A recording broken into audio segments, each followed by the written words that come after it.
Chers amis, bonjour. Ce matin, je vais vous parler de textile. Alors, textile, pourquoi? Il y a eu ce matin sur France Inter une émission au sujet de l'industrie textile et notamment de cet atelier qui s'était effondré, faisant une quantité incroyable de victimes. Donc il y a une pétition, bien évidemment, qui a circulé sur Internet, que j'ai fait circuler, que j'ai cautionné, que je vais mettre sous la vidéo. Et dans cette émission, ce matin, c'est une émission vraiment extrêmement importante parce qu'en fait, elle faisait vraiment le tour du sujet pour mettre l'index sur les véritables problèmes. À savoir qu'aujourd'hui, en France, de plus en plus, et c'est vraiment, ça ne fait absolument aucun doute, le consommateur, les consommatrices surtout, je pense, accordent de plus en plus d'importance au fait, quand ils achètent un vêtement, de savoir si la personne qui l'a fabriqué mange à sa faim ou pas. Et moi, ça, du coup, vous voyez, je suis absolument ravie de ça. Parce que ça montre bien que les gens, en fait, sont extrêmement soucieux de ce qui se passe à l'autre bout du monde. Voilà. Et alors ça, moi, ça me ravit, quoi. Parce que ça veut dire que les gens ne sont pas aussi indifférents qu'on peut bien le faire croire. Voilà. Ça, c'est une chose. Et alors, il y avait présent à cette émission les responsables des principales associations, bien évidemment. Donc ça, j'étais super contente. Et il faut savoir qu'il va y avoir un procès parce que il y a une fois que cet incendie et cette catastrophe a eu lieu, on a vu les marques, évidemment, pour lesquelles ces gens travaillaient. Alors, il y a un problème de traçabilité, paraît-il. Mais c'est quand même extrêmement étrange qu'il y ait un tel problème de traçabilité, alors qu'en fait, eux, le circuit, ils le connaissent, quoi, les grandes surfaces. Vous voyez ce que je veux dire? Donc il y a quand même un gros malaise quelque part, d'autant plus que quand les responsables des associations veulent entrer en contact avec eux, ça se passe toujours par des intermédiaires, et jamais en public, jamais avec des journalistes, jamais avec des micros, ni quoi que ce soit. Donc il y a un vrai problème, hein, je pense quand même. Hein. Il y a une petite mouche qui m'embête. Voilà. Oui, je tue les mouches. Bon, malgré tout, il y a quand même certaines enseignes qui ont accepté de mettre la main au porte-monnaie pour dédommager ces employés-là. Donc ça, c'est les gens qui ont été victimes. Donc ça, c'est déjà un bon point.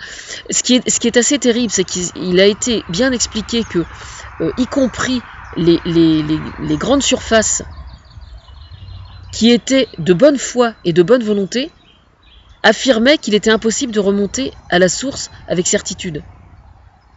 C'est-à-dire que la traçabilité est quasiment... la traçabilité absolue est impossible. Donc on va trouver des solutions, ne vous inquiétez pas, on va trouver des solutions. De toute façon, on n'a pas vraiment le choix, parce que ce qui est en train de se passer, c'est que le consommateur lui-même, à présent, veille. Et ça, c'est extraordinaire. C'est la plus belle récompense. Moi, je prends ça pour une récompense, pas spécialement pour moi en particulier, mais pour tous les gens qui luttent pour défendre ces gens-là, justement. Donc ça, c'est une excellente nouvelle.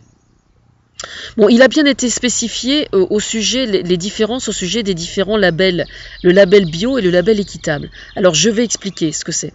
Le label bio garantit le fait que la plante textile qui a été cultivée pour fabriquer un t-shirt, par exemple, a été cultivée sans pesticides, etc., donc répondant à des normes juridiques certifiées. Bon, ça c'est une chose. Et que, évidemment, à la suite, après la culture de la plante, dans le reste, la fabrication du fil, le tissage, etc., il n'est pas été utilisé de substances toxiques. Ce en quoi le vêtement est vraiment bio. Bon. Bio, c'est une chose. Mais bio ne signifie pas équitable. Alors, équitable, qu'est-ce que ça veut dire? Un vêtement équitable, c'est un vêtement qui a été... comment dire? Où le personnel qui a été employé à la fabrication de ce vêtement a été traité avec respect et a eu un salaire considéré comme décent. Voilà. Ça, c'est la définition de l'équitable. Alors, par exemple, un t-shirt peut très bien être bio et non équitable. Et c'est-à-dire que il est bio dans la mesure où il n'a pas où on n'a pas utilisé de produits chimiques toxiques pour le fabriquer, mais en fait, c'est pas bon non plus parce que il a été fabriqué dans des conditions où les employés étaient vraiment extrêmement maltraités. Voilà. Donc il ne faut pas confondre les deux labels. Alors, ce qu'il faut maintenant, c'est un label qui regroupe les deux. Oui, je suis très chiante, je sais, mais c'est quand même quelque chose de nécessaire. Alors, il semblerait que le label Écossaire, justement, fasse les deux. Il existe quelques labels qui peuvent garantir bio et équitable. Et donc, je pense que Écossaire en fait partie.